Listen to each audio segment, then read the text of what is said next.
Welcome back, everybody. This Week in America, website thisweekinamerica.us. Back with us on the program, Kathleen Brady, an IPEC-certified career management expert with more than 25 years of experience in helping people identify and realize their professional goals as both a career coach and a hiring manager.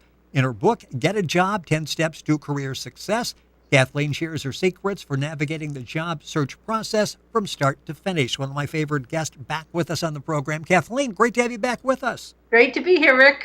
Another excellent topic today. We're going to talk about, you get that college degree, and now you're going out in the job market trying to find a job. And when we were talking before, you were saying that really, even though you might have graduated a couple months ago, many people put Labor Day is the real search for a new job. What should they be doing now, getting ready to really hit the market full time to try to find that job in September? Yeah, it's the summer months are sort of slow for hiring. Everybody's trying to be on vacation, but it's a great opportunity for job seekers to take this month to really create their narrative. And you can do that while you're sitting on the beach. And by create your narrative, I mean, how are you telling your story? Because you've got to be, as you're talking to employers, you want to be telling them the value you add to them. Sort of the classic rookie mistake that a lot of folks right out of college make is that they talk to employers about why it's good for them. Oh, you're such a great employer, and it would be great for my resume, and you're only 3 miles from my house, and that doesn't tell the employer any value that you add. So sit on the beach or wherever your vacation spot is and really kind of craft through, right, and here are the things I'm offering. These are the skills I have. These are the special knowledges, the characteristics, and make sure that you're out there creating your story and telling it well. The other thing you want to be doing now is looking online and finding those opportunities, because even though you're not likely to get a whole lot of interviews in August, if there are things that you're interested in, send them out now, because it gives you a good excuse in after Labor Day to follow up. So now when everybody else is just doing their first shot at the employer, you're at number 2 saying, oh, I'm just following up at so they've heard from you twice now, and you kind of build momentum a little bit. Our guest on the program is Kathleen Brady, author of the book, Get a Job, 10 Steps to Career Success. And as I mentioned at the intro, the nice thing, Kathleen has seen this from both sides and sees it now from both sides as a career coach and as a hiring manager. So you really have insight into what hiring people are looking for, what the HR people are looking for when they call you in and talk with you. And you've talked about it, and we've done this on the program before, talking about soft skills and how important and oftentimes overlooked that is. What are we exactly talking about with soft skills? In a word, it's communication. How effective a communicator are you? And everyone says in interviews, oh, I have really good people skills, but they don't demonstrate it. That's not the kind of thing that you need to say to somebody, I've got good people skills. You have to illustrate it by the way that you carry yourself, your professional presence. So the way that and when I talk about communication skills, it's sort of the whole package. Do you look the part? Are you dressed appropriately? Do you carry yourself with an air of confidence? Do you speak in full sentences? Is there a lot of slang or you knows or likes? One of the classic things younger folks do is they'll end a declarative sentence on an upbeat, so it sounds like a question. So you really want to make sure that your communication and your professional presence skills are well polished. Do you find that's more of a problem now? We live in such an abbreviated society in terms of our communication. I mean, everything is in text and Twitter, that type of thing. Is that something you work with when people are going into the workplace, especially for the first time, that you really do need to speak in complete sentences and you have to make eye contact from time to time?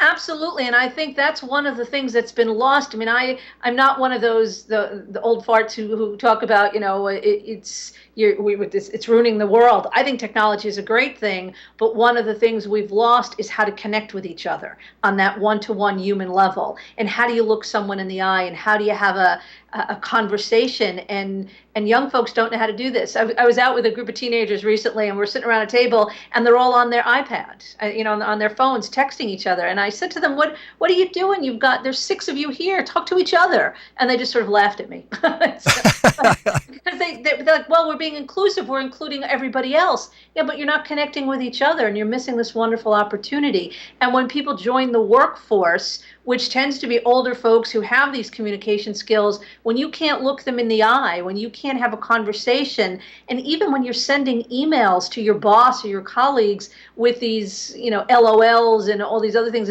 you need to do things in complete sentences and grammar structure. And all of those things are important in terms of creating your professional brand and how you want to be known. Kathleen That's website. a lost art. Well, yeah, and you'll find a lot of this information at Kathleen's website, which is careerplanners.net. A lot of great information there. Her blog, I mean, it's really worth it's spending some time at the website, careerplanners.net. The book is called Get a Job, 10 Steps to Career Success. And what you talked about, we'll have to do a whole show on that. Once you get in the workforce, you may be 23, 24 years old. You're working with people that are probably older than you are. The management structure is all a lot older than you are in this whole intergenerational thing and how you go about adapting and working into the workplace and making that happen. We're back to talking about college graduates, and this could be for anybody that's been out of work for a while and sort of regrouping during this period and starting over again in September. How about the role of social media? Do we need to go and try to tailor that now? Not for amusing our friends from the fraternity, but we really need to tailor this for somebody at a workplace that might be looking. And should we do some cleansing of some of the items we have on social media? Yeah, absolutely. I mean, I think that's one of the things you want to be mindful of. Every post that you like, every joke that you share, employers have access to that. So either set your privacy settings really tightly so that you've managed that a little bit, but also think about, is this how I want the world to know me? If this is their only experience of me, it's going to form a perception. Do I want that to be the perception? I have one friend, for example, who's always sort of complaining about things. That's where she vents on Facebook. Well, she's not like that when you're with her in person. I said, but people now have formed this impression of you that you're always complaining. Is that what you mean to put out there? So I would never say to somebody, don't do that. Is that what you mean? Because this is how people are going to experience you. And that's all part of that creating your narrative. How do you want people to think about you? What do they want, and what do you want them to know about you? And just be mindful of that. Everything you like, everything you post, it's employers look at that stuff, and you want to pay attention to it. Yeah, can we manipulate that? I mean, if you're coming out of college, you probably don't have a real deep resume, but on social media, you can talk about volunteered at a camp today, stuff like that. You just sort of drop in there if they go back and see that's going to work in your favor. Absolutely. I think that's a great point. So you put the things on that you're doing that are positive. Experience is experience. It doesn't matter whether you're getting paid for it or not. And some of the best experiences you might have had in college maybe was, being head of your fraternity or some leadership role in student government. Or that stuff counts, because when you tell those stories, it shows that you can get along with other people. All those soft skills that employers are complaining that students don't have, you can tell them or show them that you have those by those experiences. It doesn't matter that it wasn't a job. It's a skill set. Our guest on This Week in America is Kathleen Brady. Her website is very simple, careerplanners.net. Her book is Get a Job, 10 Steps to Career Success. Of course, you go to our website, thisweekinamerica.us, and link on directly to Kathleen's website. One final thought, and we're talking about all the modern devices that are out there. I keep reading all of these horror stories where someone goes in, they're sitting in an interview, and one of those devices goes off. I would assume, and I guess you have to state it, rule number one is turn off everything before you even go into the interview process. I'd take it one step further, and I'd say leave it in the car. Not a bad idea. Don't bring your phone in with you. There's no reason. I mean, I've seen people, or I haven't seen it, I've heard stories and tales of people pulling the phone out and, oh yeah, I'm on an interview right now. You can't do that. And the thing is, it's interesting to me, no one's ever told these folks they can't do it. I mean, think about it. That's how they've lived their life. You're in the middle of something, the phone rings, you answer the phone. That's their reality. And so part of what we need to teach them is that's not the reality in the world of work. Doesn't make you a bad person, doesn't mean that they're not, it just means no one's told them. So what I have found, particularly with the younger folks, is they're very coachable. They want someone to tell them. Just, you tell them when you walk around with your earbuds in listening to music, people think you're unapproachable. Is that what you mean to put out there? And that's very different from saying don't walk around with the earbuds in, because you're telling them here's a choice you have. If you don't care what people think of you and you're willing to deal with the consequence, well, God bless, do what you want. But when you say when you behave this way, this is how other people experience you. Is that how you want them to experience you? And now they can make some conscious choices about their own behavior, but they're not even aware of that because their whole, as I said, their whole reality has been the phone rings, you answer it, or someone texts you in the middle of a conversation, you answer it. So we have to tell them this is not appropriate at the world of work. Also, under soft skills, you talk about professional presence, and I want to talk about dressing for success and how you approach an interview. How do you go about that? And again, you hear horror stories where people are just not really dressed for the workplace when they go into an interview. And if you've been in a college setting for 4 or 5 years, you may not. What do they need in terms of wardrobe? Do you go get one sort of an interview outfit that you wear? It's so funny because it was so much easier in the old days when it was, here's my work clothes, here are my play clothes. Yes. Now they don't have that anymore. And business casual has really kind of screwed things up for a lot of people.